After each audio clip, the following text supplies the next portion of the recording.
ধনী হওয়ার স্বপ্ন কম বেশি আমাদের সবার থাকে। বিলাসবহুল বাড়ি, গাড়ি কিংবা দেশ বিদেশে ভ্রমণের স্বপ্ন কে না দেখে। কিন্তু প্রশ্ন হচ্ছে কিভাবে সম্পদশালী হওয়া যায়।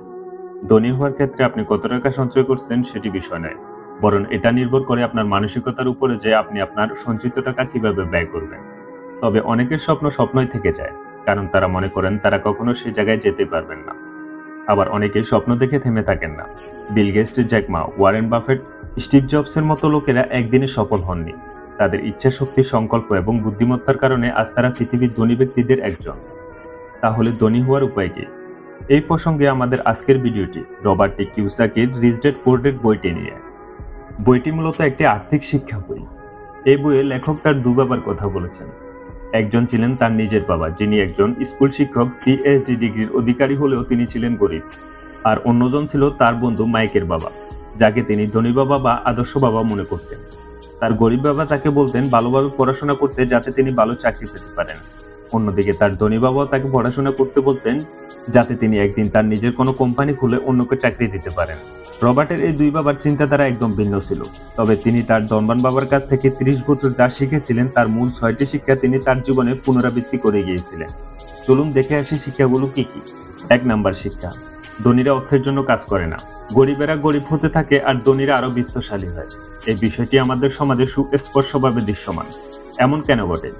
রবার্ট টি কিওসাকির মতে এটি মূলত মানুষের মানসিকতার উপর নির্ভর করে। পরিবার বা সমাজ থেকে সবসময় বলা হয় চাকরির কথা, ভালো চাকরি পেলে আমাদের জীবনযাপনও ভালো হবে। তবে এই ধরনের চিন্তা অনুসরণ করে মানুষ গরিব থেকে যায়, কারণ সে একটি নির্দিষ্ট গণ্ডির মধ্যে থেকে আর বের হতে পারে না বা ভিন্ন চিন্তা ভাবনা করার সুযোগ পায় না।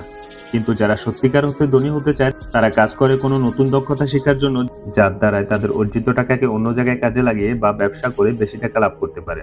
শিক্ষা নাম্বার 2: অর্থনৈতিক সাক্ষরতার প্রয়োজনীয়তা। রবার্টের ধনী বাবা তাকে অর্থনৈতিক সাক্ষরতার শিক্ষা দেন। অর্থনৈতিক সাক্ষরতা কিভাবে অর্থের যৌথ উপযোগী ব্যবহার করা যায়, বিষয়টিকে আরো ভালোভাবে বোঝার জন্য তিনি সম্পত্তি আর দায় দায়িত্বের পার্থক্য নিয়ে আলোচনা করেন।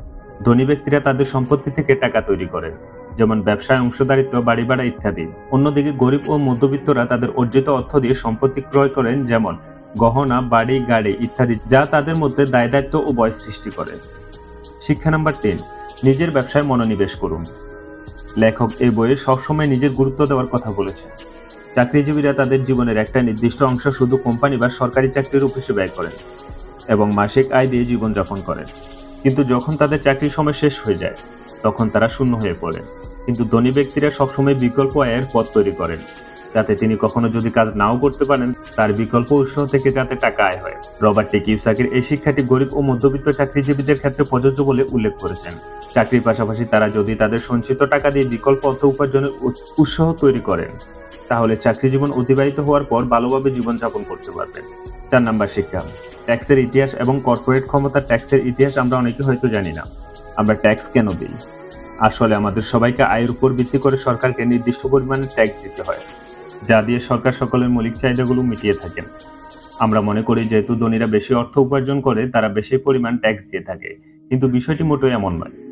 ধনীরা তাদের কর্পোরেট সুবিধা দিয়ে আইনের ফাঁকফোকর দিয়ে কম ট্যাক্স প্রদান করেন, আর অন্যদিকে মধ্যবিত্ত ও উচ্চ মধ্যবিত্তদের অর্থনৈতিক সাক্ষরতা না থাকায় তারা সরকারকে সবচেয়ে বেশি ট্যাক্স দেন। কিওসাকি তার বইয়ে কর্পোরেট ব্যবহার করে ট্যাক্স প্রদানের সুবিধার কথা আলোচনা করেছেন। অর্থ দিয়ে যে কোনো কিছু নিয়ন্ত্রণ করা সম্ভব। 5 নাম্বার শিক্ষা: ধনীরা অর্থ আবিষ্কার করে। অর্থ উপার্জনের জন্য অর্থনৈতিক সাক্ষরতার বিকল্প নেই।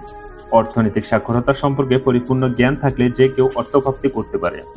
যদি কখনো আপনার সামনে কোনো ভালো সুযোগ আসে, আর সেটার জন্য আপনার কাছে টাকা বা পর্যাপ্ত সহায়ক না থাকে, তাহলে কিভাবে আপনি সেই সুযোগটিকে হাসিল করতে পারবেন? অর্থনৈতিক সাক্ষরতা আপনাকে সেই শিক্ষাটি দেয়।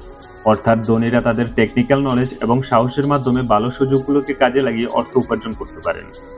6 নাম্বার শিক্ষা: শিক্ষার জন্য কাজ করুন, অর্থের জন্য নয়।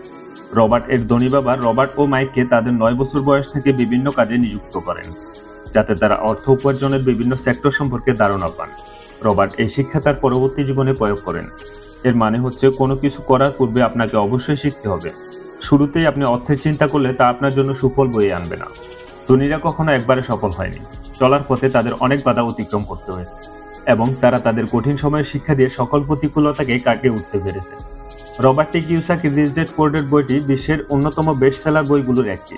এই বইটি পাঠকের বাস্তব জীবনের শিক্ষার পাশাপাশি অনুপ্রেরণা যোগাতে গুরুত্বপূর্ণ ভূমিকা পালন করবে। আশা করি ভিডিওটি আপনাদের 100% কাজে আসবে। ভিডিওটি ভালো লাগলে ভিডিওটি লাইক করে দিন এবং চ্যানেলটা সাবস্ক্রাইব করে দিন। Thanks for watching.